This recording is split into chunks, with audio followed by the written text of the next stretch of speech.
Hello, USA. Welcome to Free or D. That's Live Free or Die. And I'm your host, Sean, Avenging America, one podcast at a time. Released today is an article written by Betsy Klein at CNN. The article takes aim at Mike Pence and an op-ed that he wrote where Pence talks about election integrity. I'm going to read you a quote from this nonsense, this garbage article. Pence expressed concern about the integrity of the 2020 election, citing significant and troubling voting irregularities in an op-ed for the conservative publication Daily Signal. There is no evidence of widespread voter fraud that would have changed the outcome of the 2020 election, and Pence did not make any significant claims in his op-ed. Rather, the former vice president continued to promote the misinformation pushed by former President Donald Trump that led Donald Trump's supporters to storm the U.S. Capitol as Pence joined the Senate to certify the election results. Okay, so there's a couple things, and I'd like to discuss or point all of these things out. It seems Ms Klein doesn't know much about the subject, so I'm going to attempt to educate her.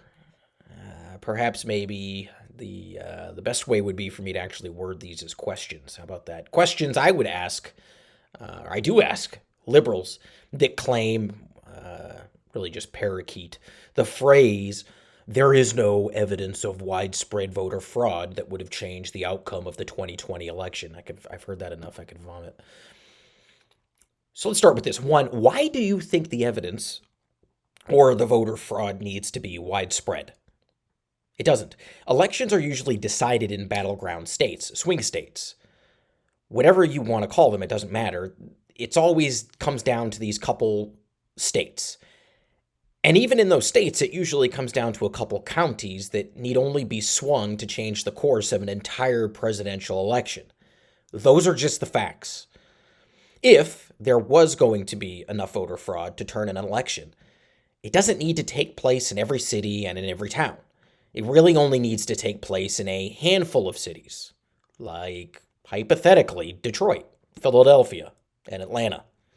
So I agree with you, and I am sure Mike Pence does too. There is no evidence of widespread voter fraud because there doesn't need to be. Second point, just a question. Why did the states violate the Constitution of the United States? Right? The Constitution is clear. The state legislature decides the voting laws, not the governor, not the state Supreme Court. So why did these states in question not follow the laws of the Constitution? Why did they violate the Constitution? Are you claiming that they didn't violate it? Are you claiming there's no evidence that they violated the Constitution? I think it's clear as day that they violated it. It would be interesting to hear what Betsy has to say on that. Third point, every state already had vote by mail.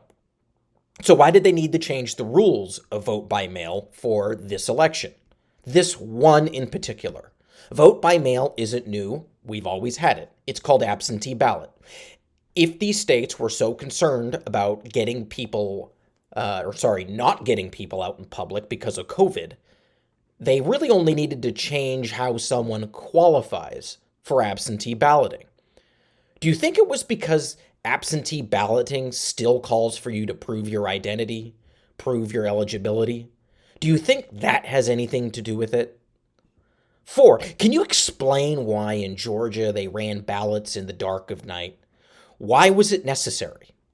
An election that everyone knew was going to be tight and under scrutiny. Why is no one asking, why did this happen? Are you okay with this, Betsy? Are you okay with it? Do you think it would have been okay for Republicans to count ballots unsupervised in the dead of night after faking a water main break and after clearing the room and sending observers home for the evening? What's the answer? Give me one. There is no good answer. 5, you say there was no evidence, or at least not enough evidence, no evidence of enough fraud to turn the election. So here's the question. How much evidence, how much was there then? How much fraud was there then? You see, the citizens, we never get to ask the following question. You say there wasn't enough. Well, great. Then tell me how much was needed and how much was there. You obviously know the answer to this, don't you? Or are you just repeating what the FBI told us and never asked the follow up question yourself because you're a terrible journalist?